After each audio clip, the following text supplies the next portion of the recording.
Salam sejahtera, terima kasih karena bersama dengan saya di Nazilin Unity Channel. Isu kasino, ini pengakuan mengejutkan daripada Anwar Ibrahim. Sepanjang hari ini, walau sibuk menembak, mengecam Anwar Ibrahim apabila ada satu portal melaporkan kononnya akan ada kasino kedua yang mau dibina dalam Malaysia. Sehingga mereka mula memperandakan Anwar Ibrahim. Mereka menuduh macam-macam terhadap kepimpinan Anwar Ibrahim. Tapi rupa-rupanya, ini pengakuan Anwar Ibrahim. Ini kenyataan Anwar Ibrahim yang ditunggu-tunggu. Anwar menafikan kerajaan pertimbang tubuhkan kasino di Forest City. Jadi, tiada sebenarnya. Itu hanya satu cerita rekaan. Anwar menafikan pertimbang tubuhkan kasino di Forest City. Perdana Menteri Anwar Ibrahim menafikan laporan media berhubung dakwaan kerajaan sedang dalam rundingan untuk membuka kasino di Forest City di Johor. Anwar juga berkata laporan berkenaan adalah tidak benar sama sekali. Pertimbangan lesen kasino tak betul, itu tipu, kata Anwar. Katanya ringkas ketika ditemui di majlis rumah terbuka Kementerian Perumahan dan Kerajaan Tempatan KPKT dan Kementerian Komunikasi di Putrajaya hari ini. Terdahulu, laporan Bloomberg memetik sumber sebagai mendakwa. Malaysia sedang berunding dengan beberapa tycoon untuk menubuhkan kasino di sana dan Anwar telah bertemu dengan pengasas Berjaya Corp Vincent Tan dan Lim Kok Tae dari kumpulan Genting pada minggu lalu. Menurut laporan itu, wakil yang di Pertuan Agong Sultan Ibrahim serta pegawai kanan kerajaan lain turut hadir pada mesyuarat itu. Sultan Ibrahim adalah antara pemegang saham projek itu, kata laporan tersebut. Bagaimanapun laporan itu menyebut perbincangan mengenai projek kasino berkenaan masih dalam peringkat awal. MK dipetik daripada mykmu.net. Anwar telah pun tampil menafikan pertimbang kononnya akan tubuhkan kasino di Forest City. Saudara-saudara sekalian, suka sangatlah orang ni nak tipu sini, tipu sana, fitnah sini, fitnah sana. Anwar Ibrahim jarang memberikan penafian yang segera. Biasanya perkara yang mana tak berapa penting, Anwar tak perlu pun menafikan. Tapi untuk hal yang besar seperti ini, Anwar cepat menafikannya kerana itu adalah tidak betul, tak betul, itu tipu, kata Anwar Ibrahim. Maksudnya, apa yang dibuat itu ialah fitnah. Jadi berhentilah anda menyebarkan cerita-cerita tentang kasino itu. Takut-takut nanti anda termakan fitnah pula. Sekian dulu untuk kali ini. Jangan lupa tinggalkan komen anda, tekan butang subscribe. Kita jumpa lagi. Bye-bye. Salam sejahtera. Terima kasih karena bersama dengan saya di Nazilin Unity Channel. Akhirnya, tim Anwar Ibrahim menang lagi. Kali ini dinyatakan sendiri oleh Menteri Keuangan kedua, yaitu Amir Hamzah. Beliau nyata prospek pelaburan negara capai tahap luar biasa. Bagi anda yang tahu makna luar biasa, itu pasti anda kagumi. Luar biasa maksudnya tak pernah dicapai oleh sesiapa dan dicapai oleh orang yang luar biasa. Maknanya, Anwar dalam kepimpinan dalam kerajaan sekarang sudah mencapai prospek pelaburan yang luar biasa, yang tak pernah sesiapa capai sebelum ini. Tapi ada juga orang yang cuba-cuba mengatakan kononnya Anwar Ibrahim tidak membawa apa-apa kemajuan. Walhal, ini buktinya. Kerajaan pimpinan Anwar Ibrahim sekarang adalah luar biasa.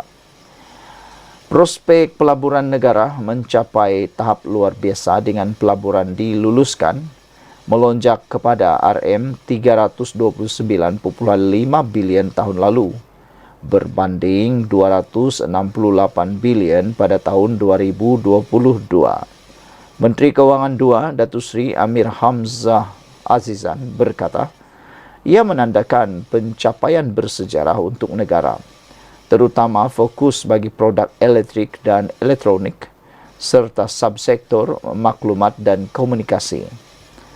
Beliau berkata sebanyak 74% projek pembuatan diluluskan antara 2021 dan 2023 sudah selesai atau dalam proses. Selain itu, tren positif bagi peluang pelaburan masa depan adalah menerusi nilai besar kerja pembinaan peringkat awal yang selesai, yaitu sebanyak 31,5 bilion tahun lalu, manakala 26,3 bilion ringgit pada tahun 2022. Sebanyak 81,2% atau 4.143 projek berbanding keseluruhan 5.101 projek pelaburan diluluskan pada 2023 adalah dalam sektor perkhidmatan, manakala 883 projek dalam sektor pembuatan dan sektor utama 75 projek, katanya dalam kenyataan hari ini. Sementara itu, Amir Hamzah berkata penubuhan jawatan kuasa strategik semikonduktor nasional adalah antara tindakan segera dilakukan kerajaan bagi merangsang pelaburan strategik ke negara ini. Beliau berkata NSTF ditubuhkan bagi memudahkan kerjasama antara kerajaan, pemain industri, universiti dan pihak berkepentingan untuk menempatkan industri semikonduktor Malaysia di baris hadapan. Selain itu, katanya, ia bertujuan memastikan pertumbuhan berterusan industri E&E, terutama sektor semikonduktor sebagai penyumbang utama kepada ekonomi negara. Selain itu, mengupayakan Malaysia sebagai destinasi pelaburan hijau pilihan, serta menghapuskan halangan dan birokrasi dalam penyediaan dan accessibility kepada tenaga boleh baharu, terutama bagi industri teknologi baharu termasuk pusat data. Saudara-saudara sekalian, kerajaan juga amat serius menjadikan pelaburan sebagai agenda nasional melalui penubuhan platform pemuda cara pelaburan di peringkat tinggi dan memastikan pelaksanaan pelaburan strategik yang berpotensi dan diluluskan menjadi pendekatan keseluruhan kerajaan, kata beliau lagi. Katanya lagi, ia bagi meningkatkan keyakinan pelabur terhadap tahap ekonomi negara serta memperkukuhkan persepsi dan sentimen pelabur asing terhadap Malaysia. Kata beliau lagi, tahap keyakinan tinggi dan sentimen pelaburan yang kukuh akan dapat meningkatkan pengaliran masuk pelaburan asing langsung ke dalam negara. Sekian dulu untuk kali ini. Jangan lupa ikuti terus ulasan selepas ini. Salam sejahtera. Terima kasih kerana bersama dengan saya di Nazilin Unity Channel. Akhirnya, apa yang selama ini difikirkan oleh Mahathir, anak-anak Mahathir, keluarga Mahathir, jadi kenyataan. Kalau sebelum ini hanya spekulasi, akhirnya hari ini diakui sendiri oleh Ketua Pengarah SPRM, iaitu Tan Sri Azambaki, dengan menyebut bahawa laporan daripada mykim.net menulis Mahathir antara disiasat isu isytihar harta. Jadi terbuktilah bahawa memang ada isu tentang isytihar harta dalam kepada Mahathir. Ketua Pesuruhjaya Pencegahan Rasuah Malaysia SPRM Azambaki berkata, bekas Perdana Menteri Dr. Mahathir antara individu disiasat berhubung isu pengisytiharan harta. Katanya, ekoran penyiasatan itu, kedua-dua anaknya juga telah diberi notis mengisytiharkan harta dalam tempoh yang dinyatakan dalam notis di bawah Seksyen 36 Akta SPRM 2009. Saya tidak berhasrat untuk memperincikan lagi maklumat lanjut berhubung kes itu. Tentang apa kesalahan yang dilakukan semua mereka, kata Azambaki. Biarkan SPRM meneruskan siasatan terlebih dahulu. Sehingga saya fikirkan satu masa yang sesuai untuk kita nyatakan hasil dapatan kes siasatan berkenan, kata beliau lagi. Beliau berkata demikian kepada pemberita selepas merasmikan pejabat SPRM cawangan Gua Musang yang baru di tingkat 1, bangunan persekutuan daerah itu. Mahathir akhirnya dapat berita buruk daripada Azam Baki, iaitu Mahathir antara disiasat isu istihar harta, kata Azam Baki lagi. Saudara-saudara sekalian, itulah dia keputusan terkini berkaitan dengan pengistiharan harta Mahathir yang diumumkan sendiri oleh Azam Baki. Menjadi persoalan kita ialah apa, berapa dan siapa sebenarnya pemilik kekayaan Mahathir dan berapa banyak kekayaan Mahathir yang sebenar-benarnya. Adakah banyak perkara yang kita tidak tahu? Terpulanglah kepada anda semua. Semoga siasatan SPRM segera dapat dilaporkan. Sekian untuk kali ini, ikuti terus ulasan selepas ini. Salam sejahtera, terima kasih karena bersama dengan saya di Nazilin Unity Channel. Pendedahan kali ini memang luar biasa. Persoalan besar, adakah MCA bersedia untuk keluar daripada kerajaan perpaduan? Ini apabila beberapa hari yang lepas dilaporkan MCA masih kekal dengan pendirian untuk tidak mahu membantu dalam kempen PRK, pilihan raya kecil di Kuala Kubu. Bahkan ada juga ketuanya, iaitu ketua MCA juga telah kata bahawa goblok untuk menolong DAP, kata beliau. Dan dia juga kata MCA ada maruah, dulu dihina, dicerca dan sebagainya. Kata beliau, takkanlah kami nak membantu pula, katanya. Oleh sebab itulah timbul persoalan besar. Adakah MCA akan bersedia keluar daripada Barisan Nasional? Hari ini kita dikejutkan pula dengan kenyataan Lokman Adam dengan mengatakan bahawa MCA perlu buat keputusan kedudukan dalam kerajaan. Apa maknanya? Ahli Majlis Tertinggi UMNO Lokman Nur Adam meminta MCA untuk membuat keputusan mengenai kedudukan parti itu dalam kerajaan perpaduan. Ini setelah komponen BN itu memutuskan untuk tidak terlibat dalam pilihan raya kecil PRK Dun Kuala Kubu Baru KKB yang dijadualkan pada 11 Mei ini. Kita Barisan Nasional hari ini bersetuju untuk berada dalam satu pasukan. Sewajarnya kita betul-betul menunjukkan kita adalah pemain pasukan. Kalau mereka mahu dilayan dengan adil, maka mereka juga perlu menyumbang, mengukuhkan kerajaan perpaduan, kata Lokman Adam. Saya percaya MCA perlu membuat keputusan. Sama ada mereka nak berada dalam kerajaan perpaduan atau mereka boleh berada dengan sesiapa sahaja, kata Lokman Adam kepada pemberita selepas menghadiri Majlis Pengumuman Calon Perpaduan di Taman Gemalan, Kuala Kubu Baru malam tadi. Sebelum ini, Presiden MCA Wee Ka Siong berkata parti itu tidak akan turun berkempen untuk PH. Selepas mendakwa mereka dipersenda, dimaki hamun dan diperkecilkan oleh Setiausaha Agung DAP Anthony Loke.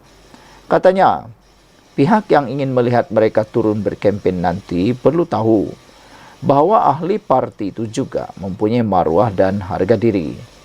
DAP juga katanya tersilap apabila mengharapkan MCA dapat melupakan segala kata cacian yang dilemparkan oleh parti kepada mereka sebelum ini dan turun padang pula membantu memenangkan calon parti kerajaan perpaduan. Selepas seronok mengecam dan memaki hamun MCA, kata Wee, tidak sepatutnya DAP mengharapkan kempen mereka dibantu oleh parti berkenan. Mengulas lanjut, Lokman berkata MCA tidak sepatutnya berasa goyah dengan kritikan. Kita faham mungkin mereka ada sedikit terasa kecil hati dan sebagainya. Tapi kita dalam politik ini tak boleh mudah goyah, kata Lokman. Kita dalam politik ini kalau kita selalu kritik orang, takkan sekali-sekala orang kritik kita, tak boleh. Jadi jangan mudah goyah dan jangan fikir pasal diri sendiri sahaja, kata Lokman. Namun katanya tidak ada masalah sekiranya MCA masih enggan menyertai kempen PRK berkenaan.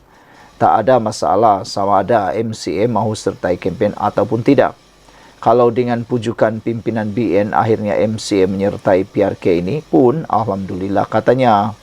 Sebelum ini, Timbalan Presiden UMNO Muhammad Hassan berkata kempen BN mempunyai tanggungjawab. Komponen BN mempunyai tanggungjawab membantu dan memastikan kemenangan calon kerajaan perpaduan di Kuala Kubu Baru. Muhammadian juga Timbalan Pengurusi BN berkata tanggungjawab itu perlu dilaksanakan kerana BN ialah sebahagian kerajaan perpaduan. Saya tidak rasa ada isu boikot memboikot. BN pun belum buat mesyuarat lagi. Biar kami bermesyuarat dahulu dan dalam mesyuarat nanti kami akan berunding, bertukar fikiran dan cari apa jalan terbaik.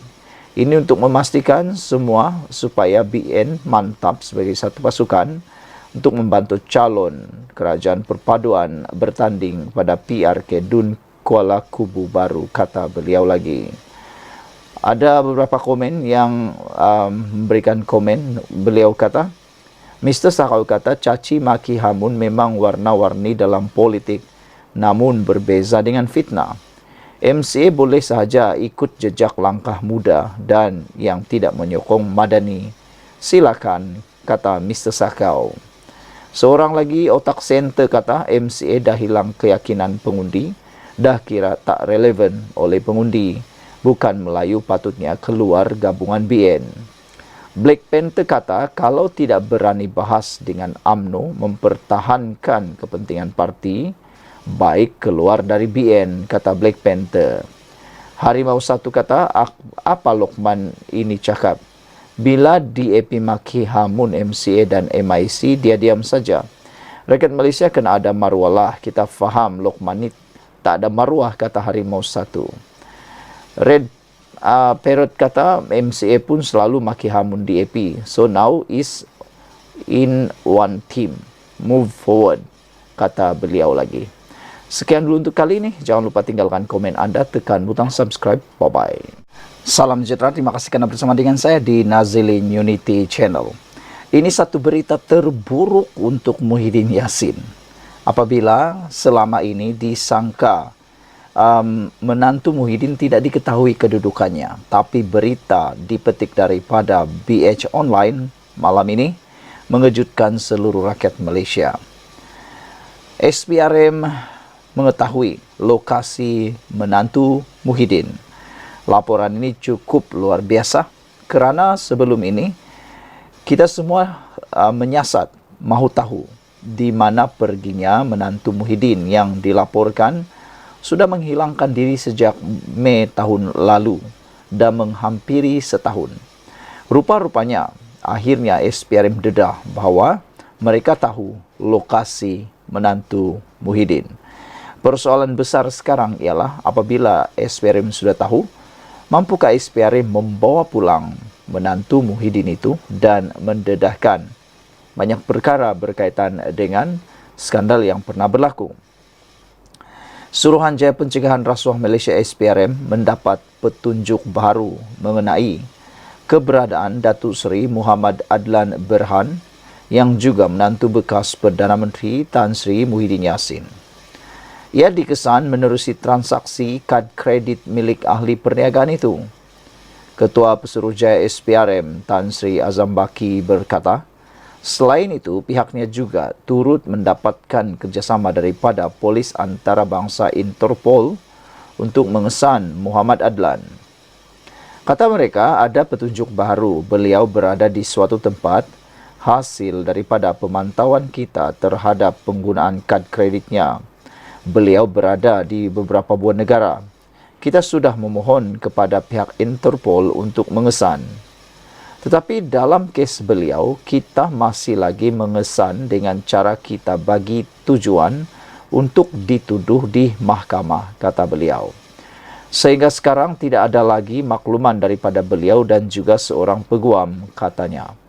Beliau berkata demikian selepas merasmikan pejabat SPRM cawangan Gua Musang di Dewan Datuk Arifin Said, Ibu Pejabat Kesedar Gua Musang di sini hari ini. Sehubungan itu beliau menggesa Muhammad Adlan dan peguamnya untuk tampil dan menghadapi pertuduhan yang akan dikenakan terhadap mereka. Terdahulu, media melaporkan SPRM mengesahkan beberapa kertas pertuduhan membabitkan beberapa dakwaan, termasuk jenayah pecah amanah CBT ke atas Muhammad Adlan sudah lengkap. Saudara-saudara sekalian, kita harapkan dengan segera SPRM dapat membawa pulang Muhammad Adlan bagi tujuan pendakwaan dan seterusnya mengetahui apa cerita sebenar di sebalik pendakwaan tersebut. Kalau benar tidak bersalah, buat apa takut? Kalau bersalah, memang patut takut. Jadi kalau rasa memang tak salah, apa kata balik ke Malaysia hadapi pertuduhan itu, dan semoga melalui perbicaraan yang adil dan saksama di mahkamah, ianya secara tidak langsung dapat membersihkan nama keluarga Tan Sri Muhyiddin Yassin, bekas Perdana Menteri Malaysia, seterusnya dapat membersihkan nama anak menantu beliau ini, iaitu Muhammad Adlan. Kerana orang kata, apa saja perkara itu, yang benar akan menang. Yang kalah, yang salah tetap akhirnya akan kalah juga. Sekian dulu untuk kali ini. Jangan lupa tinggalkan komen Anda, tekan butang subscribe. Bye-bye. Salam sejahtera, terima kasih karena bersama dengan saya di Nazilin Unity Channel. Kali ini paling memalukan Perikatan Nasional. Ini adalah pendedahan yang pastinya membuatkan ramai yang tak sangka-sangka. Inilah yang membanggakan. 3 pencapaian anak pemimpin Perikatan Nasional yang membanggakan. Persoalannya sekarang ialah giliran siapa pula selepas ini. Bukan membanggakan yang betul-betul makna membanggakan yang ingin didedahkan melalui laporan di Harapan Daily ini. Tetapi perkara yang sebenarnya memalukan Perikatan Nasional itu sendiri. Kalau selama ini Perikatan Nasional mendendangkan lagu kononnya, mereka lah yang bersih, mereka lah yang terbaik dan sebagainya. Rupa-rupanya tak sampai pun 5 tahun, baru 2 tahun memerintah, hanya beberapa tahun menjadi kerajaan, dan sekarang memerintah di beberapa buah negeri, sudah terpalit pula dengan pelbagai isu yang memalukan. Ini apabila 3 pencapaian, satu demi satu pencapaian anak beberapa pemimpin Perikatan Nasional PN muncul dan menghangatkan diperkatakan rakyat Malaysia. Pada masa sama, penyokong tegar pembangkang yang mesra dipanggil sebagai walaun dilihat tidak pula berbunyi apabila keluarga pemimpin mereka terlibat dalam kes mahkamah. Menjadi persoalan di mana perginya walaun. Kalau orang yang kena, wah, satu dunia nak runtuh. Mereka persoal sini sana, gendangkan sini sana, mereka dedahkan sini sana. Tapi bila batang hidung sendiri yang kena, diam pula membisu tanpa 1000 bahasa. Pergi mana mereka semua? Okey. Baik, saudara-saudara sekalian. Kita senaraikan sekarang. Saya bacakan kepada anda semua. 3 pencapaian anak pemimpin Perikatan Nasional yang membanggakan. Giliran siapa pula selepas ini? Nombor 1. Menantu pengerusi Perikatan Nasional, iaitu Tan Sri Muhyiddin Yassin, menantunya Datuk Seri Muhammad Adlan Berhan, sudah menghilangkan diri sejak Mei tahun lalu. Sekarang dah menghampiri Mei.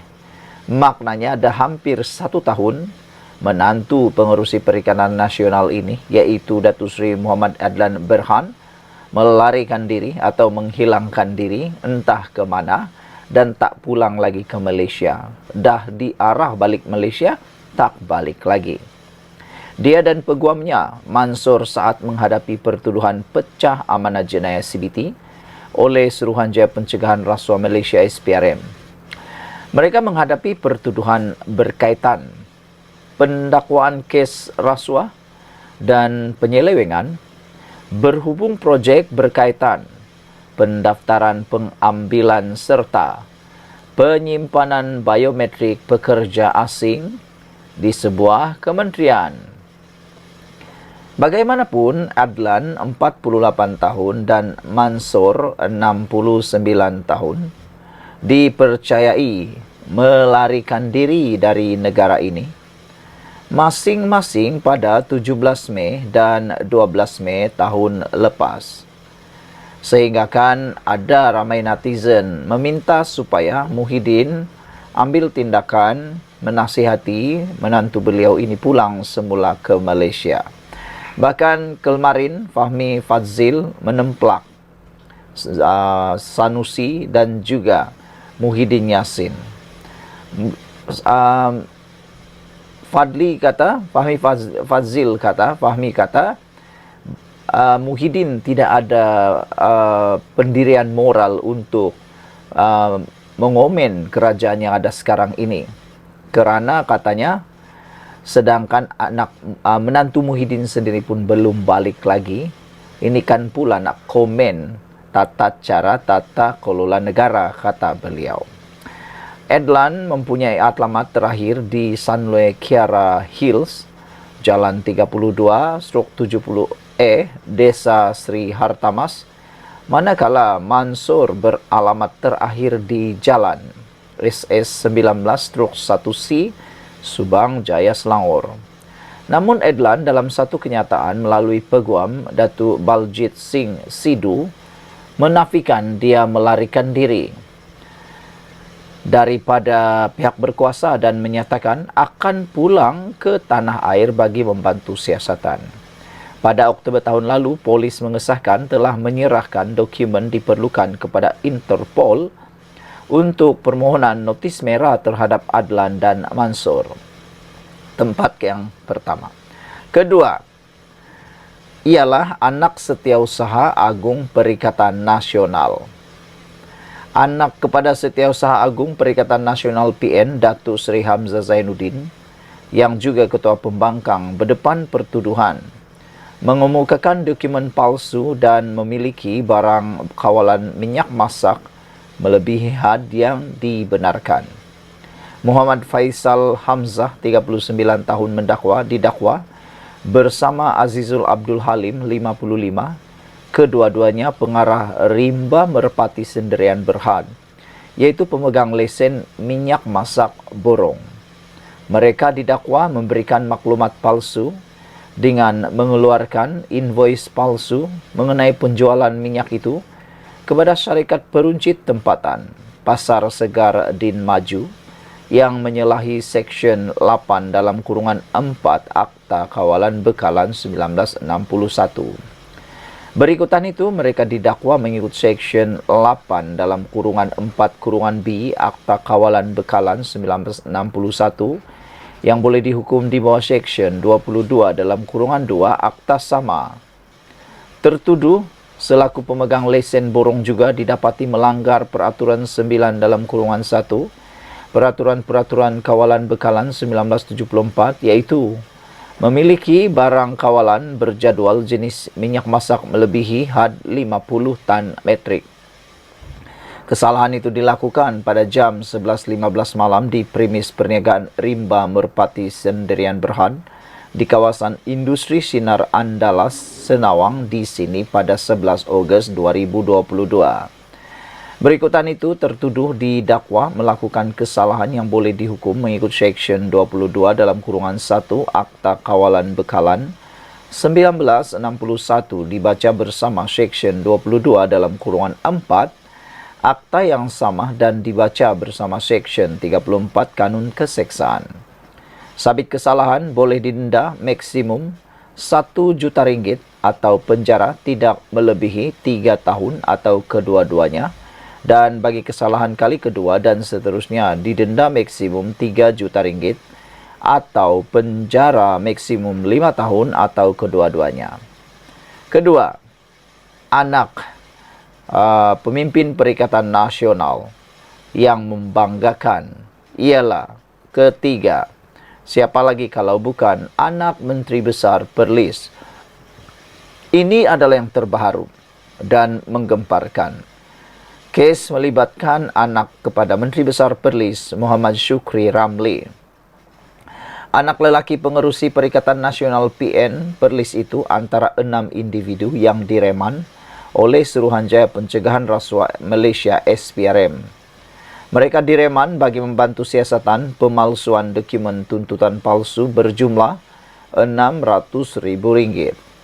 Dia dan 5 suspek yang ditahan dikehendaki membantu siasatan berkaitan pelaksanaan projek pembangunan prasarana seperti membaik pulih menyelenggara perbekalan dan perkhidmatan di seluruh Perlis sejak tahun 2022. Untuk rekod, Muhammad Syukri yang juga Pesuruhjaya PAS Perlis mengangkat sumpah sebagai Menteri Besar Perlis yang ke-8 pada 22 November tahun 2022. Muhammad Syukri, 63 tahun, menjadi Menteri Besar pertama dari Gabungan Perikatan Nasional yang mentadbir Perlis buat julung kalinya sejak merdeka. Gabungan Perikatan Nasional menang 14 daripada 15 kerusi Dewan Undangan Negeri DUN dalam pilihan raya umum ke-15 PRU15 pada tahun 2022. Saudara-saudara sekalian, itulah dia pendedahan yang paling menarik perhatian kita semua. 3 pencapaian anak pemimpin Perikatan Nasional yang membanggakan. Giliran siapa pula selepas ini? Pertama, menantu Muhyiddin akan didakwa atas pertuduhan pecah amanah. Kedua, pemalsuan dokumen dan buat tuntutan palsu.